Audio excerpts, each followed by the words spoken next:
Link is in the description if you want to check the product details on Amazon.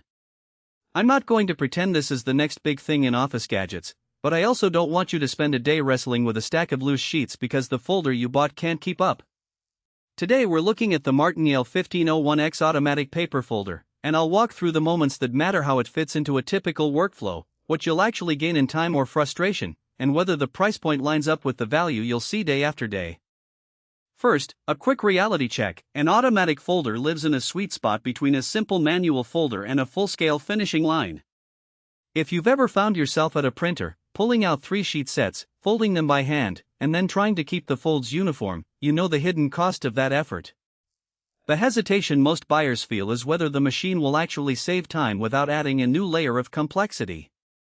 It's also about capacity. Do you need a device that can handle 100 sheets at once, or will a smaller unit be enough? The 1501X claims a 150 sheet hopper and up to 7,500 sheets per hour, but the real question is whether those numbers translate into a smoother day in the office or a cluttered countertop. In practice, the 1501X's biggest strength is its flexibility. It offers 5 fold types: letter, half, fold, double letter, and a custom option so you can switch between mailing labels, brochures, and multi-page handouts without reconfiguring a whole machine. I set up a small marketing team that prints weekly newsletters. We feed stapled sets of 3 sheets, and the unit automatically separates, folds, and ejects each packet. The manual feed slot is a nice fallback when the hopper runs low, and it lets you handle odd-sized jobs that don't fit the bulk feed. Because the folding mechanism is fully automatic, you can load a stack, press start, and walk away for a few minutes, exactly the kind of set-it-and-forget-it moment that frees up a busy desk.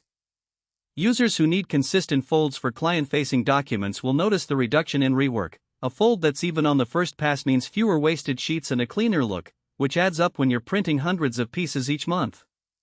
The flip side is that the machine isn't a magic solution for every paper handling scenario. The 150 sheet capacity sounds generous, but the feeder can be finicky with paper that's slightly curled or has a heavier weight than the standard 20 pounds office stock. I found that when we tried 28 pounds brochure paper, the sheets would sometimes jam at the entry rollers, requiring a quick pause to clear. The device also leans on a fairly simple control panel. There's no touchscreen, just a few buttons and a small LCD. That means you have to memorize the fold codes or keep a reference sheet handy, which can be a small learning curve for new users. Finally, the speed claim of 7,500 sheets per hour is a best-case figure. In real office conditions, with occasional jams and the need to switch fold types, you'll see something closer to 3,000 to 4,000 sheets per hour. It's still faster than folding by hand, but not the breakneck pace you might read in marketing copy. So, who should consider putting this machine on their desk? If you regularly produce multi-page packets, think invoices, contracts, welcome kits, or promotional flyers where consistency and speed matter, the 1501X can pay for itself in labor hours saved. Small businesses that outsource finishing to a print shop often find the turnaround time and shipping costs add up, and a compact folder lets you keep that process in-house. It also works well for educational settings where teachers need to assemble worksheets for a class of 30-plus students each week.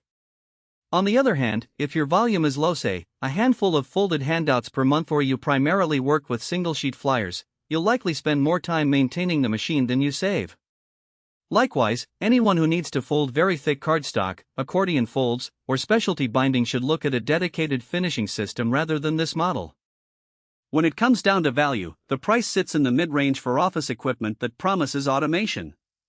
The real ROI isn't just the headline speed, it's the reduction in manual labor, the lower error rate on folds, and the ability to keep a consistent look for client-facing materials. If those factors line up with a need you've been juggling, the 1501X offers a solid trade-off between cost and capability.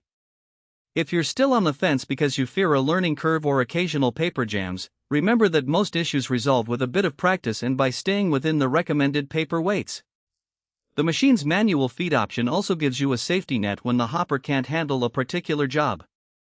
In the end, the Yale 1501X isn't a one-size-fits-all answer, but it does fill a niche that many small offices overlook: reliable, automatic folding without the expense of